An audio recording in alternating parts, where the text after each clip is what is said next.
ಭಾಗ್ಯಶಿಲ್ಪಿಗಳು ಪ್ರಶ್ನೋತ್ತರ. ಭಾಷಾ ಚಟುವಟಿಕೆ. ಮುಖ್ಯ ಪ್ರಶ್ನೆ 1. ಕೊಟ್ಟಿರುವ ಪದಗಳಿಗೆ ತತ್ಸಮ ತದ್ಭವ ಬರೆಯಿರಿ.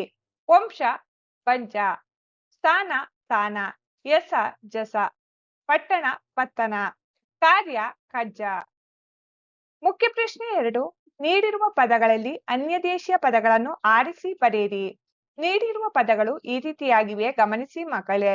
ಅನ್ಯದೇಶೀಯ ಪದಗಳು ಡಿಪ್ಲೊಮಾ, ದಿವಾನ, ಸೋಪು, ಕಾರ್ಖಾನೆ, ಕಾಗದ, ಕಚೇರಿ. ಪ್ರಶ್ನೆ 3. ಈ ಗದ್ಯದಲ್ಲಿ ಬಂದಿರುವ 5 ರೂಢನಾಮ, ಅಂಕಿತನಾಮ, ಅನ್ವರ್ಥನಾಮ ಪದಗಳನ್ನು ಪಟ್ಟಿ ಮಾಡಿ. ರೂಢನಾಮ: ನದಿ, ಜನತೆ, ಸ್ತ್ರೀಯರು, ಪೂರ್ವಜರು, ಜಲಾಶಯ. ಅಂಕಿತನಾಮ: ನಾಲ್ವಡಿ ಕೃಷ್ಣರಾಜ ಒಡೆಯರು, sir K Sheshadri Iyer, sir M Visvesvaraya, Srinivasa Shastri, Venkatalakshmamma. ಅನ್ವರ್ಥನಾಮ: ರಾಜ, ಇಂಜಿನಿಯರ್, ದಿವಾನ, ಗವರ್ನರ್, ರೈತ.